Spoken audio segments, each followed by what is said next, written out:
Go. We are live. Go. Hey, what's going on, everybody? David Noe with Speakeasy HR, presented by Payroll Partners. It is October 20th. It is episode 49, and we have some network issues going on in the world. If you are having problems with some of your apps or platforms, so are we. And we're just going to roll with it. So you didn't get to see my 1-minute intro of Speakeasy HR, but welcome. We are live on LinkedIn and YouTube. I think. I don't know yet.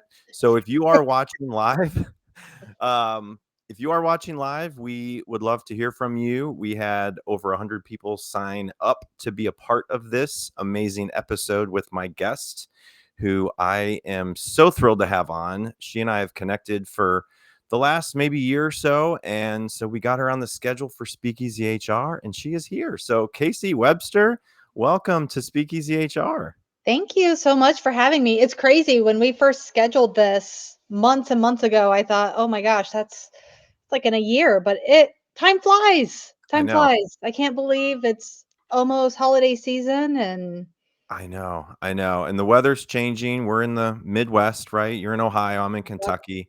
So the weather's changing. We got some rain. It's starting to feel like fall, my favorite time of the year. It would just be better if our platforms were all working today. So AWS, people that might not have ever heard of AWS, they probably heard of AWS today. So it's True that. uh it's definitely making some disruption out there in the world today. So anyway, if you are new to Speakeasy HR and have never watched this episode or podcast before, welcome. We love to have uncut, unfiltered, authentic conversations live on LinkedIn and YouTube. So again, if you are watching live, we're going to dive into this topic that Casey brought to Speakeasy HR today and get obviously some feedback from everybody watching. So if you have any questions along the way, chime in. We'll bring them up and we'll dive into them. So, Casey, if you want to just start and tell us about your background and what you were pursuing as a young professional getting into the workforce, may not be what you're doing now. So, go back as far as you want and let's hear a little bit about your background. Absolutely. And I just heard from my marketing team that we are live, that it is Woo! working. All right. So, yes. Got the I got the mini so this will be the only prop I have today. So There we go. Well, let's go like way, way back. So yeah. growing up, uh, my mom, global vice president of HR. So when you grow up in Ohio, a lot of times you follow in your parents' footsteps. So Yeah. mom was in HR, aunt was in HR. My dad was a union worker for Goodyear tires. So you could imagine the conversations at night between the global VP of HR and the Oh, union worker at Goodyear. And that's really what helped me learn how to be in that middle ground of uh, corporate business, what the business needs, and what the employees need. So that really helped me. Just that upbringing of just that sound foundation that you need to be an HR professional. And then I went to spend 20 years in the HR field. Always worked for mid-size family-owned companies that were several generations into their family leadership.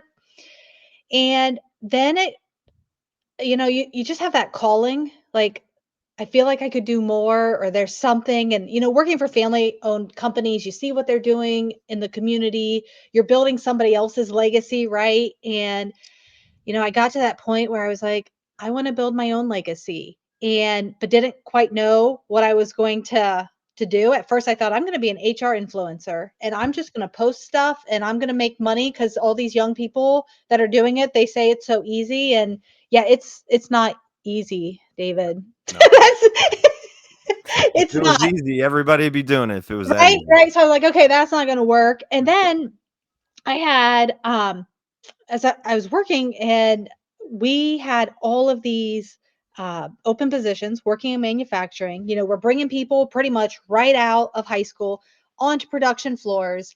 They show some potential. 6 months later, you're promoting them into team leaders, and they needed foundational training. They needed compliance training. And that is not something I ever wanted to do. Like, just being blunt, honest. It's not fun, it's not exciting for me.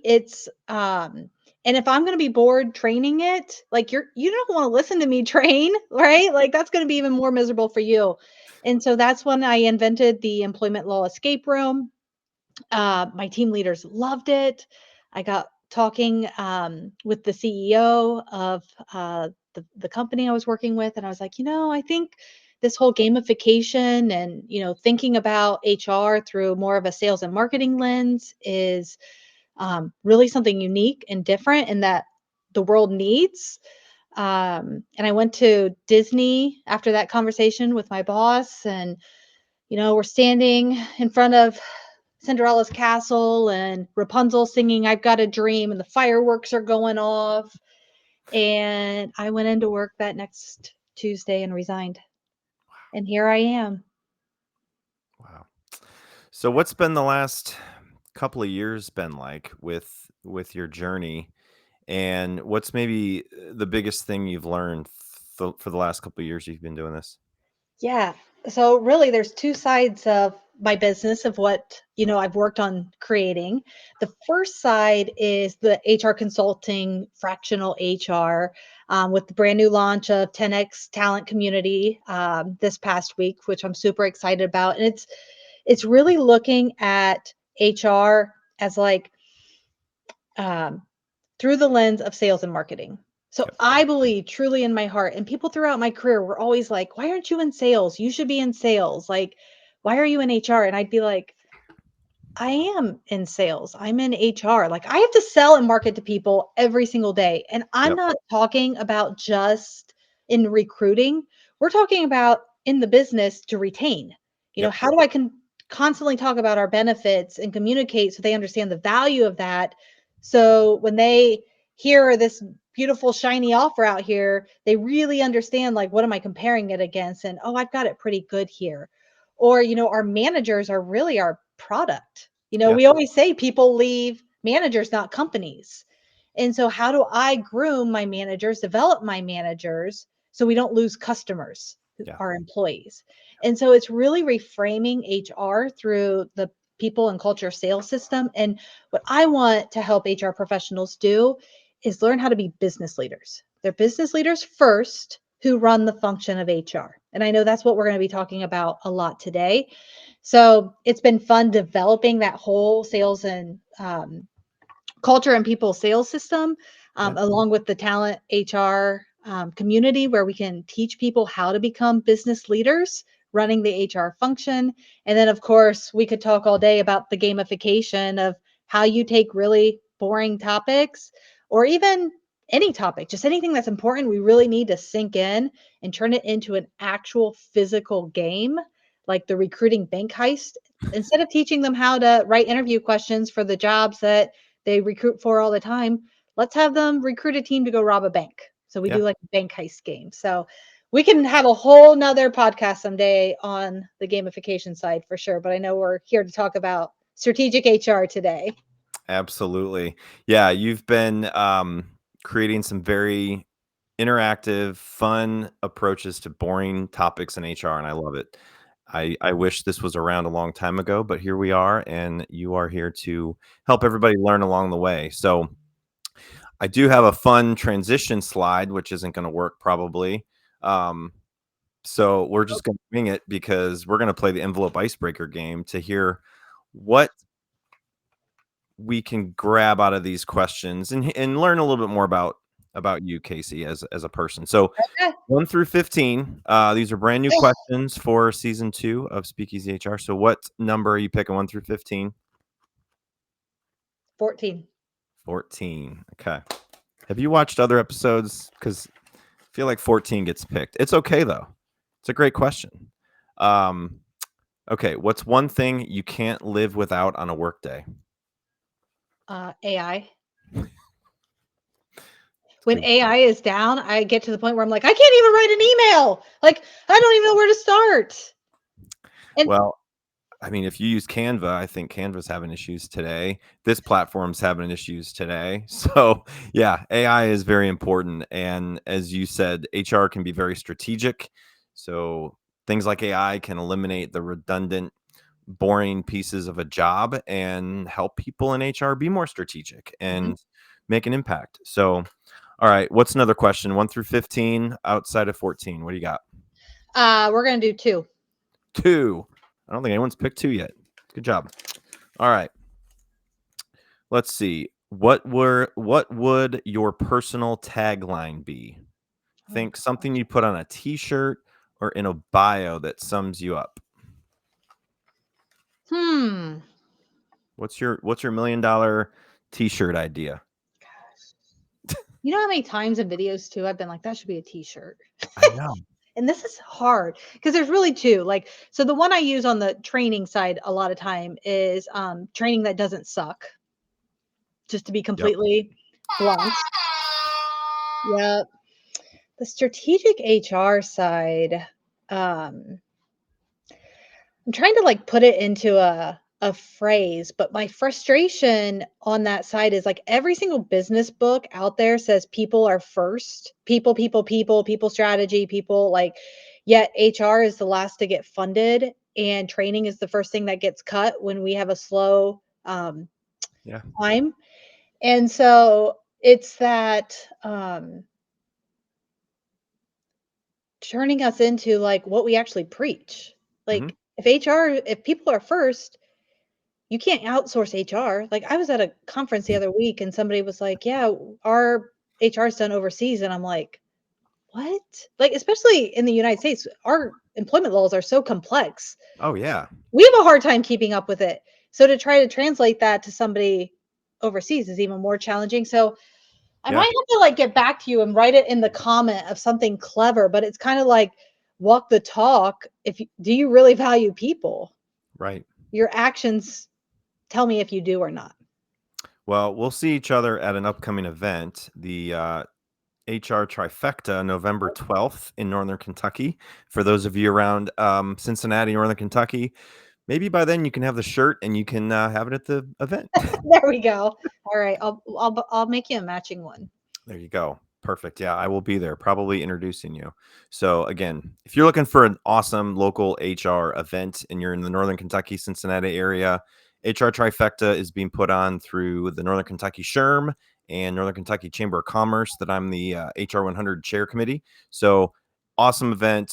3 speakers. Casey's one of them. And we had an amazing group of submissions. And she was definitely one of the more popular event topics that we had. So check that out, scan it. We can put the link in the comments for the event, but you still have time to sign up and would love to see you all there. So, all right. Well, as I do with every guest, Casey, I really want someone to come on and share their background, their insights, their knowledge with people listening.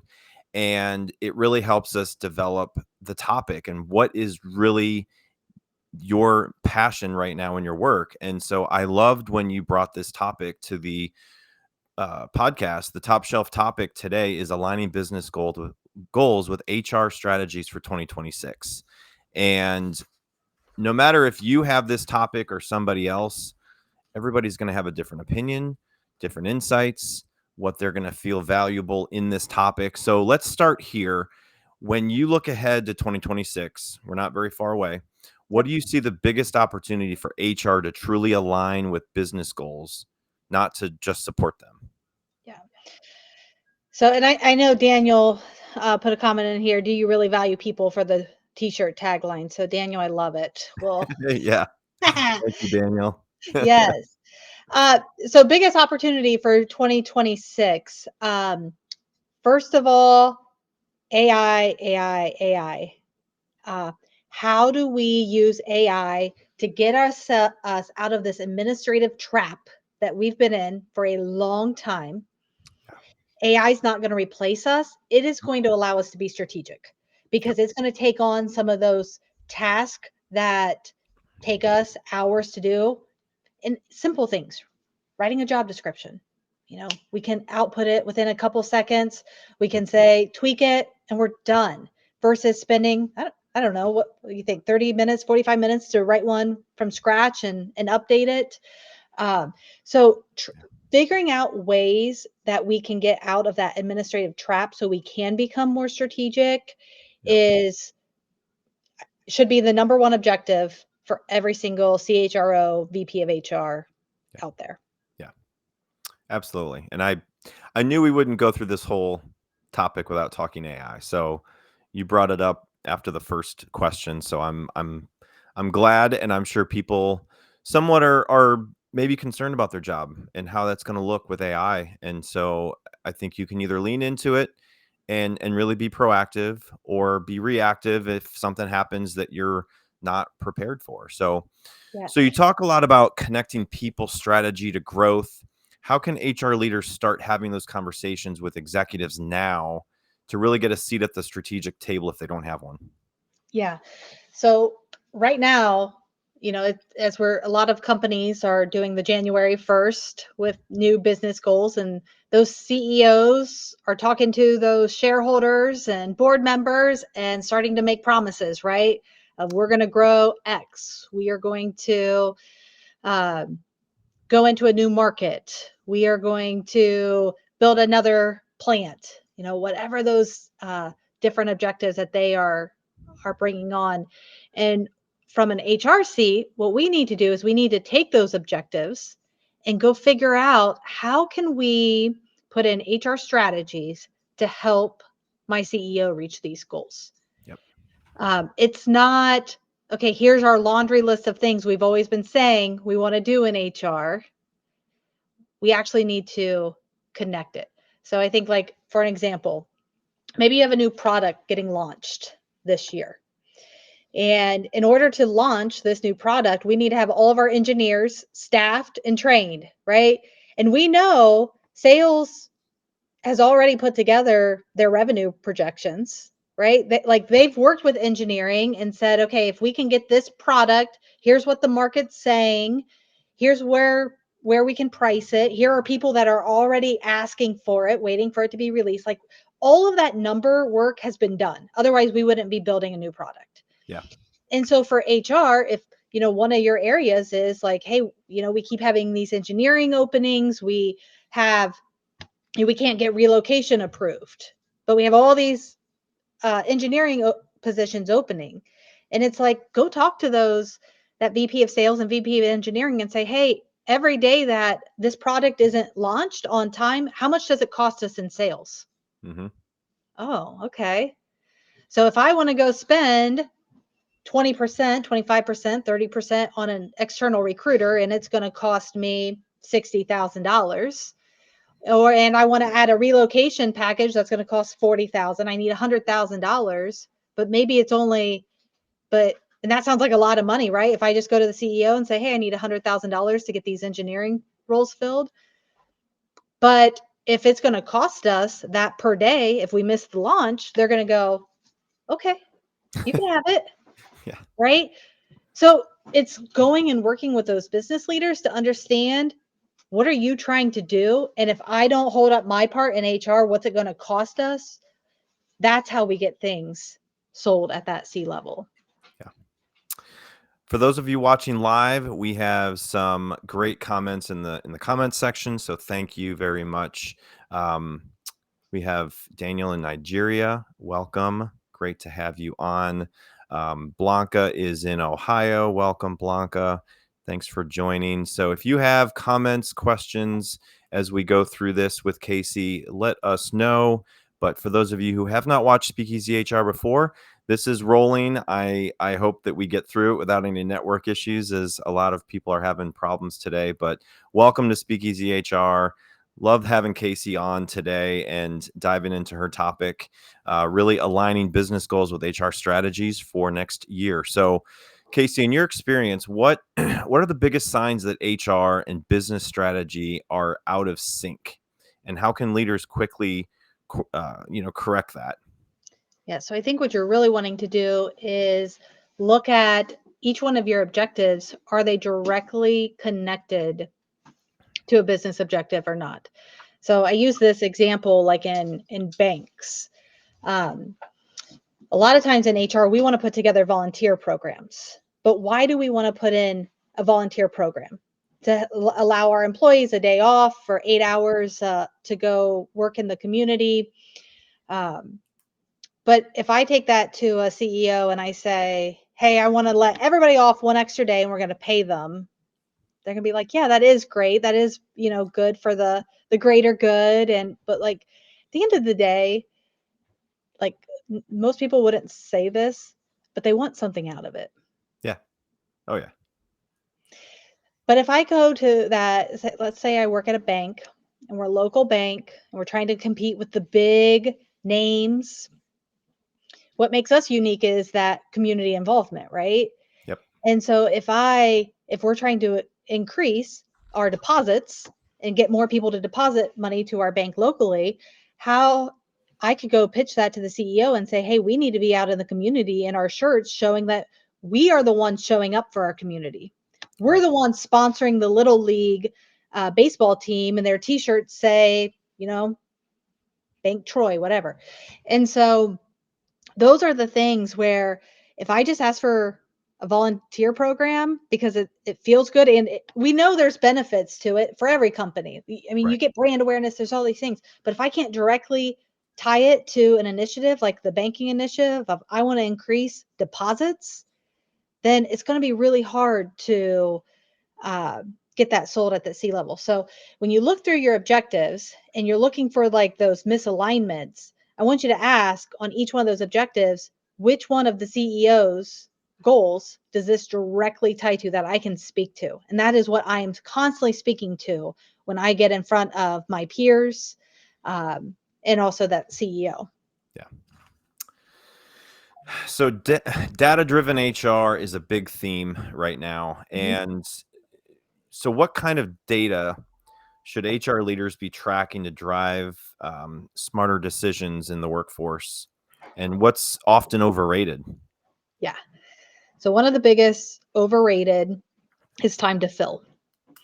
And time to fill is easy to track, right? We opened the rec on January 1st. We closed it on January 20th, 20 Yep. days. Maybe you take out the weekends. Super easy, right? We can do that math. It's easy. But if I'm a CEO, like those numbers don't always punch in the gut and make you go, oh. So if I say, hey, it takes us 90 days to fill a job, or if I say it takes you 115 days to fill a job, what's the difference? What Right. is that truly costing the company? Like, can I wrap my it's kind of like percentages too, like even like turnover percentages. When I say our turnover rate's 20%, average industries 18%, we're doing pretty good. It's like, oh, okay, I'm gonna accept that.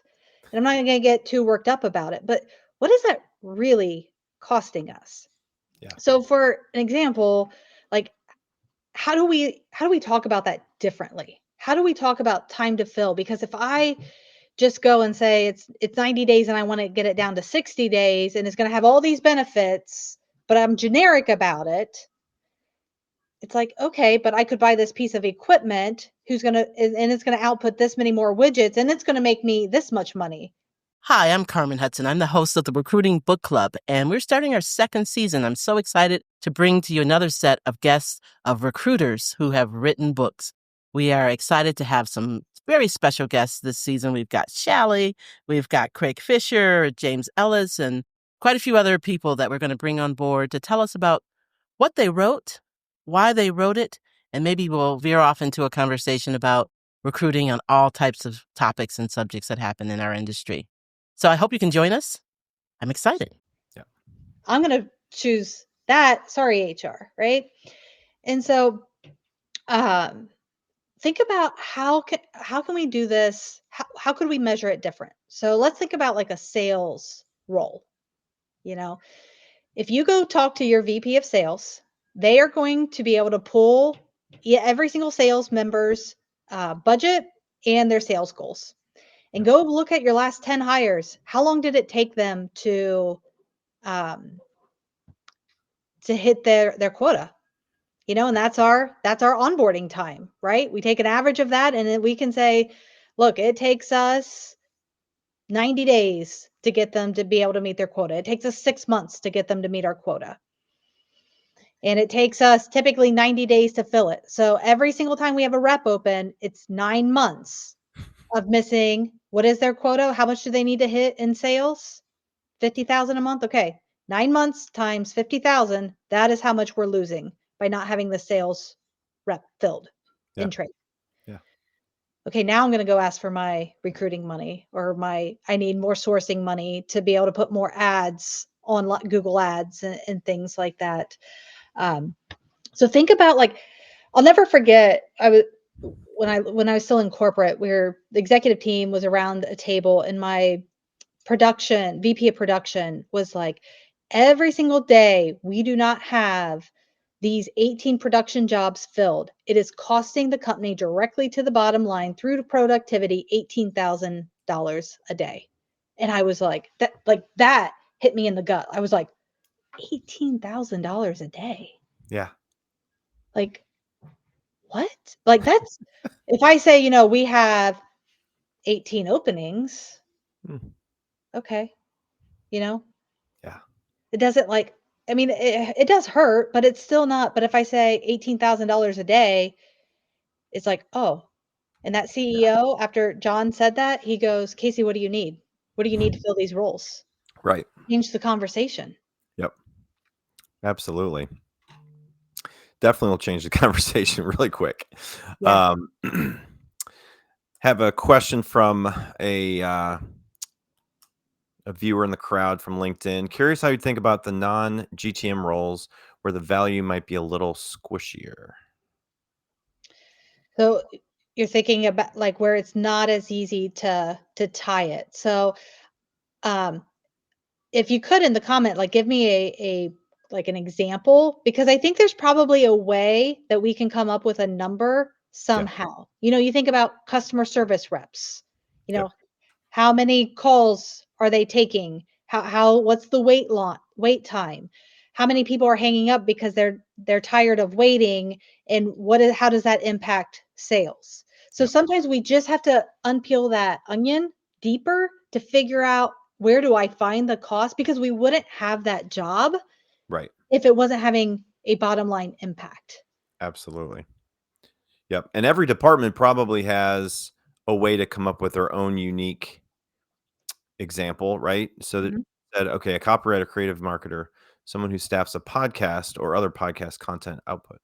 Oh yeah, those are great examples. Yeah. So, and a copywriter, that there is so much marketing tracking that your VP of marketing probably has to say, let's say they write a blog, that copywriter writes a blog once a week. David and I were actually talking about this earlier today. They're tracking how many people read that blog, how many people clicked on the link to learn more and went to our website. When I think about the same thing, like on the creative side, if we put up a social media ad that they created in the messaging, how many people clicked on that link? I mean, your marketing team probably has some intense metrics behind that you can go and say, okay, when we don't have this copywriter filled, how many less views are we having? Yep. When we don't have a podcast schedule and we miss somebody, how many people typically watch that podcast? And how many potential sales are we getting off of it? And your marketing and sales department are so data driven. They're not spending Or- money on a podcast or blogs or ads unless they know what the return is. Yep. So it's really about not feeling like you're alone and that you have to figure out how to come up with these numbers on your own. Your business leaders have these numbers. Yeah. And they're being held accountable to these numbers. So go talk to them and say, okay, I'm trying to figure out how I can get this copywriter more ad spend so I can hire them, or I want to put a recruiter on it. What is it like truly costing the business because we don't have this in? Yeah. And again, back to the AI, go type in ChatGPT or whatever your favorite is, like, what are common costs that I should be looking at when we don't have a copywriter? I'm trying to get this justified in my business to to do more ad spend, to hire a recruiter for it. Help me write the ROI on it and have ChatGPT give you questions to go ask the VP. Yep. And if they don't have some of those metrics, then we need to talk about why don't you, well, what are you measuring? And should we be measuring these things Yeah. so that we can get more things approved for your department? Yep. Mark had a good comment. It's all true. Data visualization and the background story, the combination of storytelling and dashboards, is in full support of what Casey just showed about. Yep, Yep. absolutely. Thanks, Mark. Very good. So data is important. You got to find a way to use it to your advantage in your role with your organization. So Casey, many HR teams want to be more strategic, right? But feel stuck in the day-to-day, the mundane stuff. So what practical steps can they take to shift their role from administrative to more strategic that we might not have thought about yet as we've been talking? Yeah. So this is like hot on my mind right now because this is one of the first modules that people go through when they join 10x Talent is learning how to get out of this administrative trap. Um, and I can remember, and this goes like way back because I can remember my when I was still living at home, and one of my mom's objectives and how she would write it, like it was her mission for her team that year was to reduce administrative burden, is what she Yeah. called it, to add more strategic value to the business. And so, of course, we've got AI, but something to think about. And I have a big background in the Toyota production system, working in manufacturing. And I use a lot of those principles when it comes to figuring out what needs, how to approach this. So, one, um, one thing to think about is every time you answer a question, you get an email that says, hey, what is our vacation policy? Or I have a benefits issue. Or somebody stops by your office and says, hey, can you send me the performance review template? Or hey, where are we at filling that job? Those are all areas of opportunity for us to, because somebody couldn't get that information at their fingertips and had to come ask me for it. Either they're not trained where to find it. Maybe we have our handbook out there. Maybe they're not trained to find it. Yeah. Maybe we've created a safety net for them where it's just easier to ask me versus directing them where to go find the information, because we want to be people focused and we want to, we're support. We don't want to just tell people to go figure it out. What's my value then if I'm not here supporting those things? And so letting some of that go, first of all, but every single time, that's all waste. Every time you have to, almost all email is all waste. And if you are stuck all day long answering emails and giving people updates and answers, it's all waste. So start to keep a list of every single time, somebody couldn't find the handbook policy. Somebody asked about bereavement. We had this benefit issue. And then you start looking for themes. What's impacting me the most? What's taking up the biggest chunk? And you just tackle one at a time Yep. and you celebrate those. We saved X amount of minutes by putting our handbook out on SharePoint. Yep. We save so much by turning on view only. Maybe I'm not comfortable yet to allow my managers to do everything in our applicant tracking system. So maybe I say it's going to be view only so they can at least see where we're at in the process, and they can go look up anytime and see how many resumes they have versus sending me an email saying, hey, where are we at? And I got to go log into our system, see how many resumes, email them back. Yep. That takes time. Yep. So start keeping those lists of what you are doing, and just start knocking them off. Yep. And that's what we can do. Obviously, with Payroll Partners, the platform we have to customize from ATS, onboarding, employee experience, payroll, benefits, it's all in one. So if you're thinking, as Casey's talking about how you're currently doing your technology within your organization, and it's multiple systems, multiple sign-ins, just constant struggles, that's where I can help. That's where we can help. So would love to connect with anybody that's very frustrated in their current situation for HR tech and payroll tech. So Blanca had a really good question. and I wanted to bring it up. So, what's your experience in companies with bilingual culture? What are the for Spanish and English? What are the challenges that they are facing, given your experience in companies with a bilingual culture?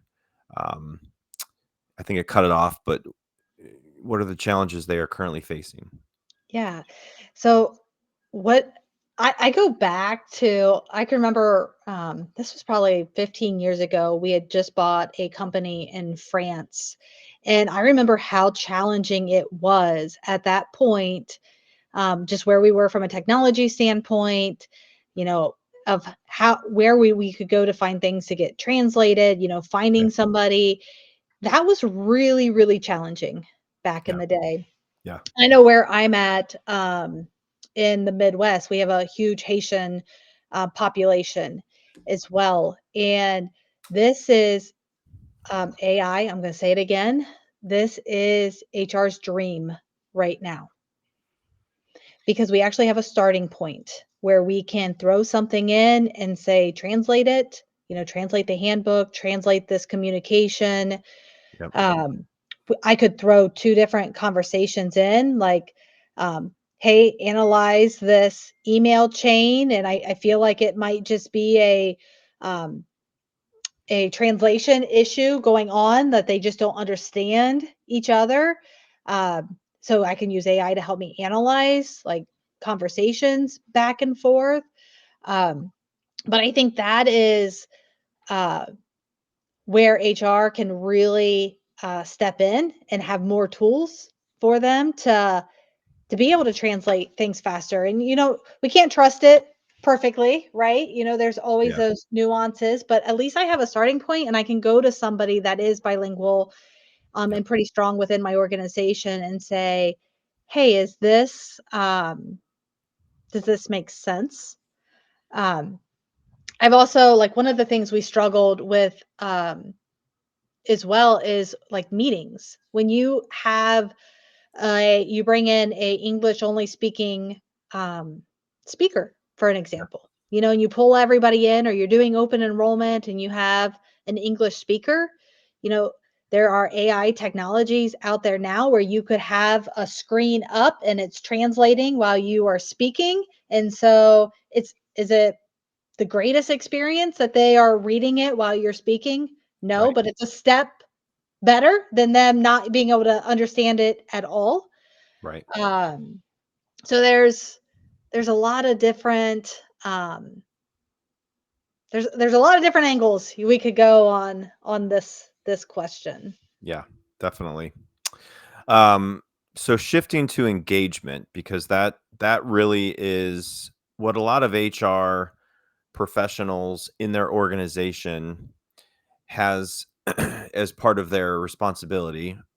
In mine, it's the employee experience and the engagement of employees. So, what are some innovative ways that you've seen companies build stronger engagement while staying aligned with business outcomes? Yeah. So I guess where I'll go first with this question is engagement, metrics are not great, Yeah, because they don't tie to business value. So right, if I'm trying to sell a new technology, and David, you saw the same speaker, as I did a couple months ago on this, and it was just fantastic. And he was talking about how, when, and it's a technology company, and they were constantly getting HR completely bought in to buying the technology. They'd get it in front of the CFO, and it was like this quick no. And so they did this huge study to show, like, why is this happening? What is that breakdown? right, And it was showing, like, HR's, what they valued most was engagement, people actually adopting the technology and using it. right, But even if people adopt it, what are we getting out of it as a business? And that's why the CFO, they weren't approving things based off of engagement. So I right, think engagement's super important, and there's studies out there that shows, you'll get this much more productivity if you have this much, if you can increase your engagement. And we can do that ROI math around those types of things, but it's not super concrete. yeah, So the more you can, again, peel back that layer of, like, okay, if I can get better engagement, which then improves my net promoter score and my customer satisfaction score. How many more sales can I get? So that's, I guess, my 2 cents on engagement in general, but some ideas of how to increase the engagement. And this is where I believe in game-based learning. Yep. I had a client who they were struggling with turnover of new hires, and this is a manufacturing facility, really hot work. They're actually like ironing linens for restaurants and cleaning them. Okay. No air conditioning, unfortunately. And these presses are super hot to steam these. And they had turned over 90 people in the last 12 months, new hires. 90 people. Like, you think about all that HR work, right? And so what we built for them was a football game. It was an onboarding football game where the supervisors were the coaches, and they had to bring on their rookie players into their legacy team. And we went through 4 quarters. They had flags penalty flags they could throw. Real fun, engaging way for them to strategically figure out how to build out their football team. But then for the engagement and the accountability afterwards, we left them with a football game where their new hires are their actual football players. And they score touchdowns and field goals and safeties based off of different actions that they take and for retention. So if the company wanted them to like show up to pick them up from HR after orientation on time, they might get a field goal for that. Just being on time and not making that new hire sit there and wait for 20 minutes while you come and pick them up. Maybe it's like having weekly check-ins. They score so many points, or so much for retention. They get a touchdown for every 90 days or 6 months that they retain somebody.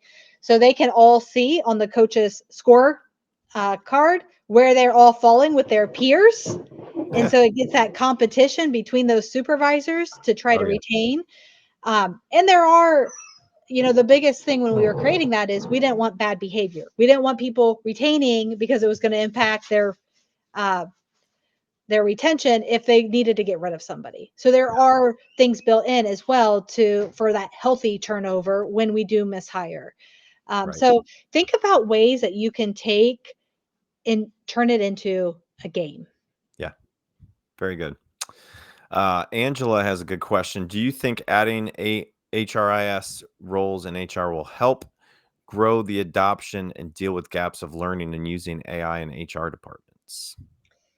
My answer is maybe. And here's what I say to this. So it's going to depend when it comes to adoption. I think it depends on the skill set of that HRIS person. Are they 100% passionate about building out HR technology and the workflows? And this is going to trigger this email, and they want to be behind the screen designing these beautiful, beautiful workflows for us. Or does that HRIS person, probably 50% of their job is change management? Do they have that skill set? Can they do both sides of it? And because when it comes to change management, it's the training. How am I going to get it to stick? And how do I do it in a fun way again? Because we've all been in that IT training that is really painful, that we're all sitting there watching them click on screens, and we're all at different paces, or we get this online training module and I'm going to click on it over here while I'm answering my emails on my other screen. So I think it really depends on that skill set of the HRS and where are they truly passionate. If you hire a 100% IT person who doesn't really want to deal with people, they want to deal with technology because that's their passion. That's why they do what they do. You're not going to get as good of adoption than if you have somebody that you can hire that has that change management skill set, that can get out from designing the processes and be out in the business and really understanding why people are struggling with adoption and engagement and helping through that change management process. I think that's one of the most important things for every organization to figure out is how can they train their team that sticks, that helps them develop the middle management, the individuals dealing with the workforce on a day-to-day basis, the leadership team, the VPs and the presidents. they're dealing with people, they're making business decisions, but the ones managing the staff, the ones that decide I'm leaving this company because of my boss, those individuals are playing such an important role in every organization. So if you can figure out a way to create training that will stick with them, you are going to be successful. So so what role, Casey, does trust and transparency play in aligning HR with business success, especially during the times of transition and uncertainty? Yeah. So trust is what HR's built on. Yep. There is, um, and it's challenging, right? Because there is a lot that we have to keep private. Yep. There's some things that we can't share. There's investigations, there's discipline. Maybe we are handling a situation, but we're not going to air that out to the organization. So we have to find that right balance. Yep. But I think it's about being aware of that. I'm coaching an HR manager right now, and their company is really big on change management as they are rolling out, but their own department isn't good at change management. Yeah. And I think a lot of times in HR, we can go out and we can make sure we're taking care of everybody else, and we forget to take care of ourselves. So it's remembering that we need to have change management processes within even the HR department. Yep. If I'm at the top and I've had months to digest what's getting ready to happen, I got to remember how long it took me to get to that, okay, this is going to be okay state, and not just dump it on my HR team and say, okay, we're going on Monday. Let's make this happen. Right. And so really understanding that change management process, if we're doing something and we're taking something away, like literally going through that grief process of sense of loss.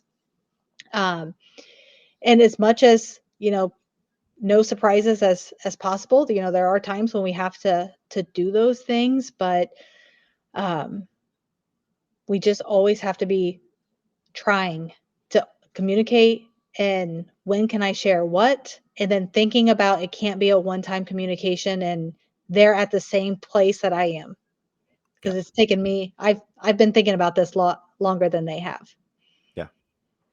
Yeah. It's so true. And it's so difficult to, I, going back to the training and development of the staff, they've got to trust and buy into what you're trying to help them learn and develop their skill set, because as the board says behind me, champions adjust, y'all. Like that is, you have to find the right champions, you have to have them in the right seats. People get promoted to a managerial role and they should not be. And then it's just, how do you develop a first time manager? How do you develop that person? Do they even want to be a manager? Mhm. Like, do they just want the pay increase so that they can buy other things that they can't afford now, with the higher paycheck? And sometimes they want that, but they don't want to manage people. They don't want to make those decisions. They have friends that they're not managing, right? So it's so difficult, and change is constant. So you've got to just find the right, right approach to technology, to human connection, to training and development, and finding the right talent as you recruit, fill jobs. So HR plays such an important role in all of that. So, um, as we wrap up here, Casey, and if anybody else has any other final questions, we can try to get to them. But if you could give HR leaders one piece of advice to prepare for 2026 and beyond, what would that be? Yeah. So one is AI, AI, AI, AI again and again. I was talking to somebody I used to work with years ago, and I was like, and she was talking about they're rolling out Copilot Microsoft right now at her organization. And I was like, do you remember when we were at the medical device company together? And when Microsoft first released the ribbon, like a lot of the younger viewers aren't even going to know what I'm going to talk, what I'm talking about, but it was no longer just a file edit at the top. Like we actually had ribbons. we went through massive change management process because we were changing how Yeah. Microsoft looked. And now we are introducing AI to the workforce, something completely new. So there should absolutely be on every single HR professional um, control plan or strategic plan for next year, something around AI. And you need to, two things that every single business needs right now is an AI policy so your employees know what they are allowed to do and not to do, and AI training, just the basics. Like, remember, David, like we used to train people on how to use computers. Yep. Like, this is a mouse, this is a hard drive, this is like we would train like the terminology, and Yeah. we have to go back to that with AI. Like, this is what prompting is. This is how it's working and why when we put information out, it could go into this. Like, so next year there should be there no excuses. Every single company has to put out an AI policy and they have to train their employees to first safeguard their company so that something doesn't accidentally get out there. And we are already seeing that. We are seeing things that are accidentally getting out because people don't know how this really works. You know, we don't have to get deep in the training. We are doing computer 101 training again. AI 101 training has to be done next year. Yeah. Yeah, it's fascinating because you and I have kids similar ages, and I just think about when they're going to be entering the workforce and what it's going to look like, right? Like, Yeah. I don't know if my kids will go into HR like me. I mean, I didn't grow up thinking I'd be in HR. You know, I wanted to be a professional golfer. And so it's like when they're out looking for jobs and how they're going to find jobs and how that experience is going to be for them entering the workforce at 2030, 2035, so many jobs haven't even been created yet. Yeah. And it's an exciting time. It's an uneasy feeling if you are maybe in a job that you don't really know what the future looks like for yourself and that company. So when I talk to individuals that I'm considering to bring on to our team through the interview process, I ask them about what are they looking for, what kind of opportunities are they looking for. It's like staff development, training development. Like it's it's interesting, and I try to help navigate them potentially into an organization or into an industry where they can be successful. But I think AI isn't going to just take away every job in every industry. There's going to be some replaced. We've seen that. Mhm. But there's still going to be organizations that just are not adapting and adopting it as fast.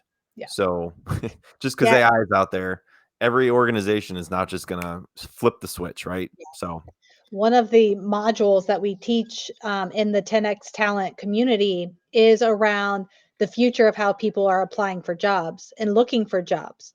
So now we not only have to figure out how to rank on Google when people are searching for jobs, yep. but my daughter the other day, she took a picture of a pair of socks that she absolutely loves, put it into ChatGPT and said, "Where do I buy these socks at? What brand of socks are these and where do I buy them at?" And so that is how people are going to be looking for jobs. What are Yep. engineering jobs near me, and doing market research on that company. What are employees saying? They don't have to go to Glassdoor and all of the different websites to do the market research anymore. So when we start what we teach in 10X Talent community is how do we start building our career pages and our job postings so Yep. AI is recognizing it and Yep. pulling it when somebody's out there searching for our jobs. Absolutely. And as you bring up 10X Talent, I want you to obviously share a little bit more about that. And I have it up on the screen for those of you watching still. Appreciate you hanging around for the hour. But yeah, tell us about 10X because that is new, right, Casey? Yeah, we just officially launched it last week. I know if you follow me on LinkedIn, I've been talking about it a lot recently. But it's a community for what I always say is that top 10% elite HR leader or those aspiring to become that elite HR leader. We're not there to complain about our managers. We're not there to complain about our companies and how we can't get our CEOs to do things. We are there to work as a elite group of HR professionals who are going to be business leaders, who run the HR function and learn how to talk to the CEOs, how to look at data differently, think about how do we run this business through people? How do I develop my CEO? We're going to talk a lot about development plans for our CEOs because a lot of them, especially in family-owned companies or founders or entrepreneurs, they've never ran a company before. They don't know what to expect out of HR. We have to develop them. And so we'll have a bunch of modules that you can come and do at your own pace. And then I will pick a different topic each month, and we'll actually have live sessions where I walk through it. We'll have Q&A sessions where you can submit your questions, and I'll answer those lives, or someone on the 10X Talent team will answer. So lots of opportunities to be networking with other people that want to be strategic HR and think differently. And then having the 10X Talent coaches out there helping you. You can post your business objectives and ask for feedback. Hey, these are the HR goals I'm looking at. How do I what are some ideas? And we'll be there to support everybody. Absolutely. That is so exciting. I cannot wait to see where you take this. So, Casey, this has been fantastic. I'm so glad we got through the episode without any major hiccups with the connection, because it's been a wacky day in the world of technology, with a lot not working correctly. If you've tried to go on and shop or go to bigger platforms that you use on a daily basis. And so I'm very fortunate. It wasn't working about 10-20 minutes or so before we jumped on. And so Yeah. fortunately we got through it. Everything wasn't working correctly, but that's okay. That's what Speakeasy is about. We come in and it's uncut, it's authentic, and this is what you see. And this is what'll be posted in Spotify and everywhere else to listen on demand. So if people want to tune in later and watch the episode again, it'll be out there, or it'll be on LinkedIn and YouTube. So any other comments before we jump off, Casey, for the day? No, I just thank everyone for joining us, and the fact that you sat and listened to us definitely shows me that you are willing and want to be a part of this movement. So I invite you to go check out 10X Talent, and we will see you next time. Yeah. Thank you very much, everybody. Thanks for tuning in, spending time with us. Got a next episode coming up next week, episode 50, for those of you, keeping track. Awesome episode. Casey, thanks again for being on, and best of luck. We'll see each other soon, and I'll be curious to see what your t-shirt says. So that'll be your Well, challenge. all right. All right. Thanks, everybody. Take care. Bye, everyone. Bye-bye.